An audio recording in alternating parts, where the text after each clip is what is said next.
Olá, graça e paz a todos. Estou aqui para dar sequência à contagem do Homer com vocês. E eu quero voltar no texto de ontem, né? No versículo 14. Algo muito interessante que eu não pude falar no vídeo anterior, mas que eu quero falar no de hoje, né? Capítulo 2 do livro de Ruth, versículo 14, que diz assim: E sendo já a hora de comer, disse-lhe Boaz: Achega-te aqui e come do pão e molha o teu bocado no vinagre. E ela se assentou ao lado dos segadores, e ele lhe deu do trigo tostado, e comeu e se fartou, e ainda lhe sobejou, né? E aí vocês lembram que eu fui também e li o texto de Levíticos, capítulo 23, mas hoje eu quero mostrar uma coisa interessante para vocês, né? Onde o Senhor diz, diz assim, verso 14, capítulo 23, versículo 14. Coincidentemente também, né? Versículo 14. E não comereis pão, nem trigo tostado, nem espigas verdes, até aquele mesmo dia em que trouxerdes a oferta do vosso Deus. Estatuto perpétuo é por vossas gerações em todas as vossas habitações. Aí eu estava lembrando, né, meditando com relação a essa dobradinha, né, que fizemos dos versículos, quando Boaz oferece a ela pão e oferece trigo tostado, o que é uma prova cabal de que Boaz respeitava a lei de Deus e que ele, portanto, já tinha oferecido as primícias no templo, porque senão não fazia sentido ele estar comendo pão e trigo tostado, como diz a própria Bíblia no texto, e não comereis pão, nem trigo tostado, nem espigas verdes. Então, Boaz era temente a Deus, eles estavam bem no começo ali da colonização da Terra Santa, logo depois que eles tinham entrado, se estabelecido na terra, estava tudo muito no começo, né? Depois que eles se apossaram da terra. E, portanto, estava tudo muito vivo dentro deles, até mesmo porque Josué estabeleceu, de fato, um temor no meio do povo por praticar os princípios da palavra de Deus, porque uma das coisas que Deus falou com Josué quando ele substituiu a Moisés foi exatamente isso, que não se aparte o livro desta lei da tua boca, né? Medita nele de dia e de noite e tal. Então Josué era muito rigoroso em relação aos princípios da palavra e certamente ele ensinou o povo também esses mesmos princípios. Agora eu estava pensando o seguinte, essa questão de Deus proibir comer coisas em certas circunstâncias me lembrou o texto de Gênesis, né? Capítulo 2, Gênesis capítulo 2, eu vou até abrir aqui, capítulo 2 de Gênesis, versículo, rapidamente aqui, versículo 16 e 17, que diz: E ordenou o Senhor Deus ao homem, dizendo: De toda árvore do jardim comerás livremente, mas da árvore do conhecimento do bem e do mal, dela não comerás, porque no dia em que dela comerdes, certamente morrerá.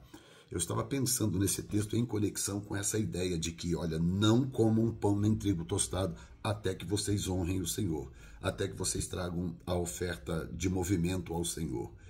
E pensando exatamente isso, que tem hora que Deus faz coisas que parece que Deus está tentando nos proibir de nos divertirmos, de termos alegria, gozo, de termos prazeres na vida, e não é nada disso. Quando a gente olha para o texto de Gênesis, a gente entende que Deus pode dar certas ordens até que a gente não entenda direito a razão ou o significado dessas ordens. E o diabo vai explorar isso, o fato da gente não entender bem determinadas ordens de Deus, porque na verdade aquilo supostamente fará sentido depois, no futuro, em algum momento.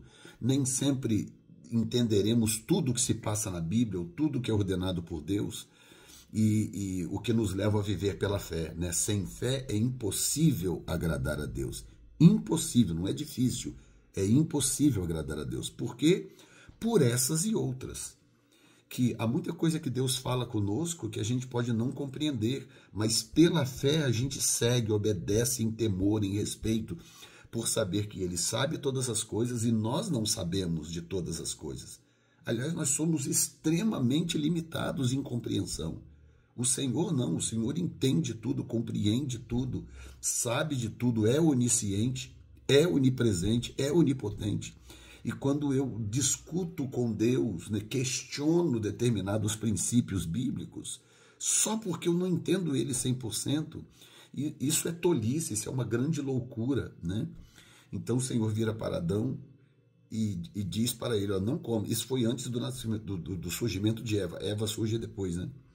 Deus fala, não come, pode comer de todas, mas daquela dali você não coma, a árvore do conhecimento do bem e do mal. Adão entendeu imediatamente? Quando vem Eva depois, ela entendeu também? Pelo jeito não, nenhum dos dois entendeu corretamente o que aquilo significava. Mas isso não significa que não deveria ser obedecido, porque olha o tamanho da tragédia que se estabeleceu sobre o planeta Terra, sobre a raça humana, porque Adão e Eva, por não entenderem todos os meandros dessa proibição, dessa ordem divina, acabaram cometendo um erro que repercute até nos dias de hoje e vai isso até o dia do arrebatamento da igreja ou da conclusão da história na Terra. Então, a mesma coisa aqui, guardando as devidas proporções de cada caso, eu vejo Deus dizendo, né?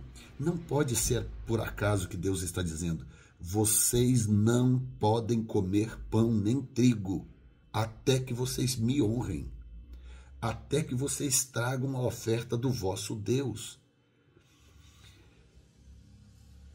Eu fico imaginando se a igreja entendesse isso na profundidade com que a Bíblia diz.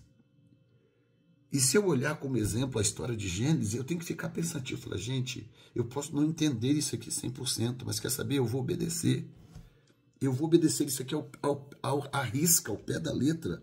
Porque eu não quero correr o risco de estar caindo ou pecando em algo tão grandioso, tão maravilhoso, que eu não entendo por causa da minha limitação de entender essas coisas. Então, não comereis pão, nem trigo tostado, nem espigas verdes. É uma ordem muito clara. Diz, até aquele mesmo dia em que trouxerdes a oferta do vosso Deus. Estatuto perpétuo é por vossas gerações em todas as vossas habitações. E eu termino dizendo o seguinte. Claro que o que está em jogo aqui agora é uma questão de prioridade. Qual é a minha prioridade? É viver bem, é usufruir das benesses, é usufruir do luxo, é usufruir do resultado do meu trabalho, é usufruir do meu dinheiro, do que eu ganho e etc. Ou é honrar a Deus antes de qualquer coisa? É disso que Deus está tentando nos poupar. Da gente cair na ilusão de porque hoje temos recurso, tem dinheiro no banco, a situação tá boa, tá tudo equilibrado, tranquilão, carrão na porta, apartamento não sei aonde, casa não sei aonde, ou seja lá o que for. A gente olhar para essa situação e se sentir seguro, porque aparentemente está tudo bem.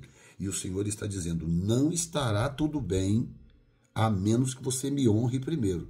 Não adianta você ter pão, não adianta você ter trigo tostado, não adianta você ter espigas verdes, se você não trouxer a minha oferta primeiro. Em outras palavras, se você não me honrar em primeiro lugar. Quantas vezes eu, em situação de aperto, às vezes em falta de coisas, principalmente no começo da minha vida conjugal, eu e a minha esposa, quantas vezes nós passamos apertos assim reais, falta de coisas, mas porque Deus estava em primeiro lugar, tudo se ajustava, tudo ia para o lugar, tudo no futuro dava certo, tudo funcionava, porque apesar de passar um período de tribulação, de dor ou de luta, Deus sempre em primeiro lugar, e aquilo fazia uma brutal diferença. E é o que eu desejo para todos vocês, quando eu vejo aqui o texto de Ruth, né? Eu vejo aqui Boaz tranquilamente comendo o seu pão, comendo as espigas verdes, trigo tostado, né? E sendo já hora de comer, disse Boaz, chega-te aqui, come do pão e molha o teu bocado no vinagre. E ela se assentou ao lado dos segadores, e ele lhe deu do trigo tostado, e comeu e se fartou, e ainda sobejou. Olha que lindo, sobrou. Claramente tem uma bênção de abundância nisso aí, gente. Claramente, quando eu me volto para o Senhor, em temor, em respeito, em humilhação aos princípios da Bíblia, que muitos pregadores abandonaram. mas nós não vamos abandonar, porque o Senhor é bom e Ele é fiel. Bendito és tu, Senhor, nosso Deus, Rei do Universo, que nos tem santificado com os teus mandamentos e nos ordenado que contássemos o Homer. Deus abençoe vocês nesse 32º dia do Homer.